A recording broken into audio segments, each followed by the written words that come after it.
And if he can keep shooting from deep like he did in the first half, he's going to be more than a handful. Yeah, you know what? The defense is going to adjust. They'll be ready for him now, so I'm sure they talked a lot about how to slow him down. On the court for the Hornets, Nick Richards out there with Bridges. Then it's Curry. And it's Green. And it's Ball in at the point guard position. Hornets trail by 5. Curry on the wing. Ivy defending. Green with a screen on Cunningham. Ball with the bucket. Every year, Greg, we get a new batch of rookies into the NBA, and sometimes we're all guilty of judging them too early. Oh, absolutely. I think we need probably 3 years to evaluate a player. You know, fans and media can be a little harsh at times, but not everybody develops at the same rate. Yeah, he just flat out tricked that one, missed it, and has no one to blame but himself. Green passes to Bridges. Here's Ball. He has 6, and the wide open shot from Green. That doesn't go in. Had a chance, though, to take the lead. Ivy against Bridges.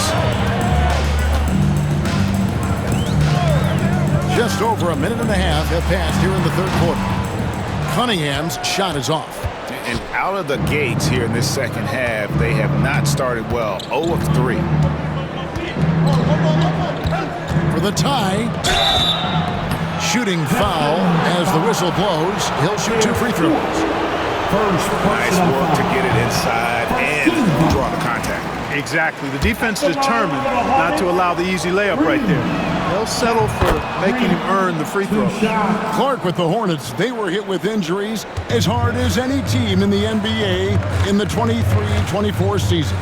Kevin, I couldn't agree with you more. They were so unfortunate in that regard, and it's not anything you can control, and it made it almost impossible for them to have a productive season because of those injuries. And you can see why they continue to call Cunningham double. Once he's flipped that switch, let him go to work. Bridges shot, good.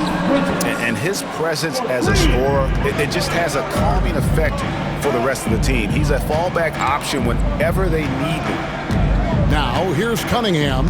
He's got 21.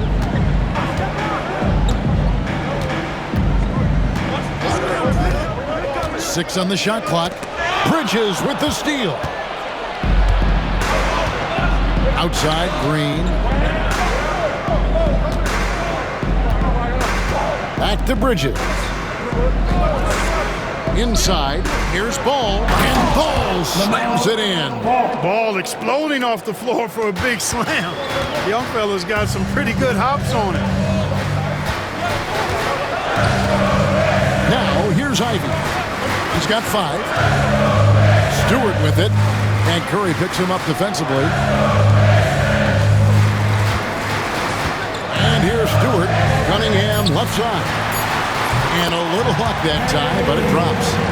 Cunningham's got the game tied up here for Detroit. And you can play Cunningham on the ball, off the ball. He's really a generational talent, partly because of his versatility. Ball, no good. For Detroit, they've gone 2 of 5 shooting here in the third quarter. Cunningham inside. He's against Green, and he gets it to go as they call the foul. He's on his way to the line for one more. Shots are just flowing. Him right now having a really strong quarter. And what strikes me about Cade Cunningham is he's still growing. He's still capable of doing more on the floor, and he has the work ethic and attitude to make those improvements and become a real factor on the floor. Looking at who's out there now for the Hornets. Trey Mann comes in for Seth Curry, and it's Micic in for Ball. And it's easy to see why so many are so high on Cunningham. A talented guard who can do a little bit of everything. And timeout is called by Charles Lee. Wants to talk some things over, might be seeing some things to adjust.